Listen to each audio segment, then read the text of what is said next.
Hi. Hi, I think you're so funny.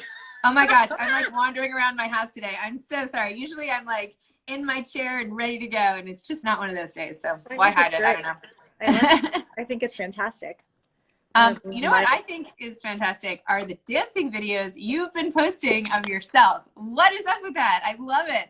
I don't know. I mean, I think I'm stuck in New York City when I can get out and I can actually have some joyous moments. I don't know. I'm like, hey, I literally ask people from 10 feet away. I'm like, hey, do you have a phone on you? Can you just take a picture of me or video and then I'll give you my number and then you can just text it to me, just random people. So yeah, just if I feel like it, I'll dance in the middle of the street these days. Cause I used to take hip hop classes and it was something that I was like, okay. And now I can't do that. So share some Oh, joy. Well, thank you well, for watching. no, I love the one of you in like the studio. It looked like a boxing gym or something. I didn't know. I was like, anyway, I was like, go her. How great that you just like showed it to everybody. So Yeah, amazing. I'm definitely not good at it. So I hope it's a humbling process, You but are good at it. oh, You're please. so entertaining. So, but this is completely off topic from your fantastic book, Thank you. World Class: One Mother's Journey, halfway around the globe in search of the best education for her children, which we've talked about on my podcast already, and of course in person. But what you must have changed. How do you feel now that like the world has been turned upside down? Education is being debated. Crazy that like politicians are saying maybe school doesn't have to be in person. Like maybe we'll just keep it on Zoom. Sure. What do you think about all this? Like, what's your point of view?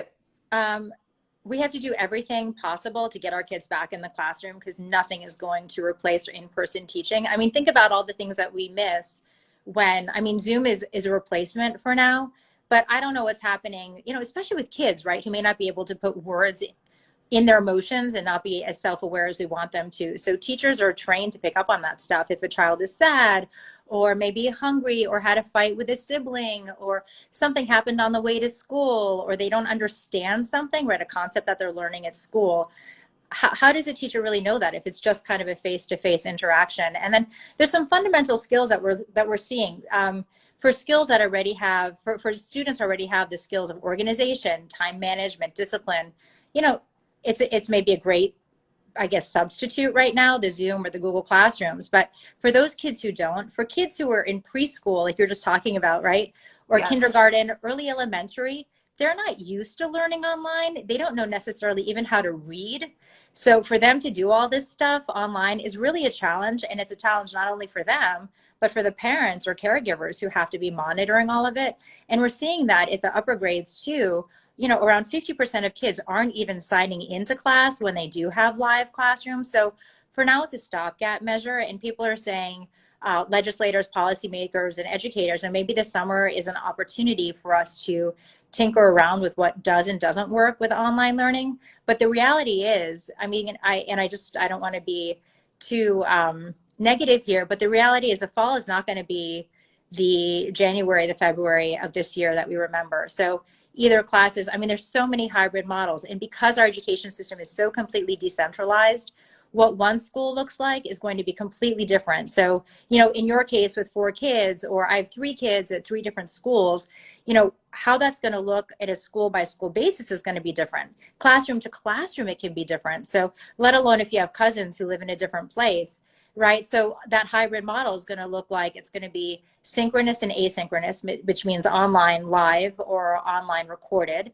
It's going to be staggered classrooms. So maybe you go to school Monday and Tuesday just for some hours, and then Thursday and Friday it's different. And then when you're managing that with multiple kids, and then obviously if you're working from home as well, it's going to be a lot. So, there's some fun. Yeah, there's a lot. But I don't want, and I feel like we still have a few months. So if we can be as prepared as possible for that, I think it's great, because I'm seeing, even with the summer program cancellations for our kids, parents are scrambling to find, oh, this camp program is still open, so we're going to sign up there. And within a few days or weeks, that gets canceled. And then they look for another program and another program. And I think instead of being so reactive, we have the opportunity to be proactive and think about, okay, it's going to require us to be mentally prepared and to be flexible and adaptable. And even taking it a step further and thinking about what the opportunities are for learning at this time, because I think is as much as it has been challenging. I mean, I'm in a New York City apartment, right? We're stuck in four walls, and even getting in the elevator can seem scary at times. Um, but the reality is I've had some amazing quality time for my kids, and I'm not worried about shuttling them to and from activities right now. And that's a joyous time for us. And something else that I'm hearing, I'm spewing on and on. Is this okay? Perfect. I love it. Thank you for making everything so easy for me today. I'm just going to um, sit back and relax and get good advice from you. This is perfect. okay, well, thank you. Because the other thing is, when we think about, boredom, and that's an issue that a lot of parents have, and my mom used to make fun of me and like, how much plastic is in your house? Because she said when I was growing up, there was like a wood toy, maybe like a mallet, and you just, hammered something down. But these days we buy so much, we consume so much, and we're occupying our kids so much. And so parents have this issue with boredom. And actually, I think it's one of the best gifts that this situation has given us, because from that quote unquote boredom, let your kids be. It's kind of like when you bring home that, at least for me, that firstborn child, and you don't know what's going on, you feel helpless and they're crying. You've never felt so bad at something. At least I did, like in my life. And then you learn about sleep training, and then they start crying, and then you feel like a horrible mother. And then you realize you get through it. And at least for me, by child two, I'm like, yeah, let them cry. No harm, no foul. And it's the same kind of thing with boredom. So what if your kids are bored? Let them be bored. Don't buy the next gadget, because from that comes creativity and comes passion, and then comes autonomy and self-determination. And no time in history have our kids needed it more in our lifetimes, because the world that they're going to be thrust into is so complicated, let alone with climate change. We don't know. In California, they're having a heat wave where it's 90 to 100 degrees in Northern California, whereas here we had snow a couple weeks ago. We don't know what's going to come the next day. We don't know if these pandemics are going to happen on a recurring basis. So that flexibility, that adaptability is so necessary. And we can teach it to them during this time of kind of boredom, I guess, and letting them be self-determined. So I think it's wonderful. And then also to think about those skills. So we are going to be having digital learning, distance learning in some form starting in the fall. And maybe it's going to be that way throughout their lifetimes, right? We don't really know what that's going to look like, but what kind of skills do they need to thrive when they have distance learning? It's those skills of time management and discipline and organization. So if you can figure out how to instill those practices at a really young age, and the best way to do it is get them to do the household chores, right? You can't do it all alone, and you don't want to do it all alone, because then you have the helicopter parenting problem where they're never going to launch. So create the schedule with chores, or just make one child in charge of one thing, and then they can rotate it around. And kids can do dishes from the time they're 3 or 4. They can sort laundry, learning colors. There's, so many things that they can really chip in doing. And, if you have the household pet, and mom was always stuck, I can say from personal experience, walking the dog, no more. The kids should take that under their belt, and feed and bathe your pets, and make sure they're okay as well. So there are ways of looking at this that are really great. And it's, Zibby, and I'm talking like nonstop, I should be quiet soon, but as someone who is, a huge proponent of reading books, get your kids into the habit of reading those books. And just as a side note, I'm doing a series now, and I'm interviewing parents from all over the world and learning about their parenting experiences and educational experiences during this time. And I interviewed a mom who's in Singapore. And as much as we have in the US this kind of love-hate relationship with technology, and Sal Khan saying himself, of Khan Academy, that kids should not be learning remotely this whole time. We have to have teacher interaction. Something that they're doing in Singapore is all the kids have physical textbooks. So even though they have the online, maybe the teacher is online in front of them like they would be in a classroom, but the kids are actually going through a textbook in front of them. So it's not like they're just staring at a screen the whole time, which I think is really important, and that schools need to know here, because the schools here are increasingly looking at international models to figure out what's working and what's not working. So hopefully through my interviews too, I can empower legislators, educators, administrators, and parents and students as well. Wow. Well, I feel both better and worse having spoken to you. Oh no! What do you feel worse about? No, it's just like this like magical thinking part of me kept being like, maybe we could go back. Maybe schools will start. I mean, I know logically they won't, but just hearing it so cut and dry, like the idea of them juggling all those schedules, like every day being so different, like more of this distance learning. I mean, I don't know about you.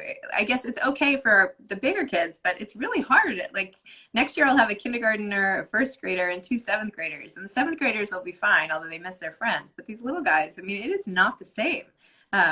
Sometimes I get like what they're supposed to do in a day as like the agenda, and I'm like, what? This is all they did at school all day. Absolutely. They learned like to say what the weather was, but that's not what they're learning. They're learning all these other skills that they're not learning now. So, anyway.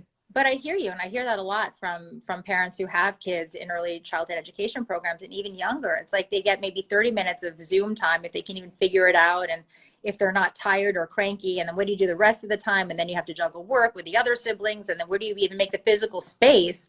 And then how do they not bother the other siblings? I mean, these are things that really have to be ironed out. And frankly, our educators, our teachers aren't prepared for it either.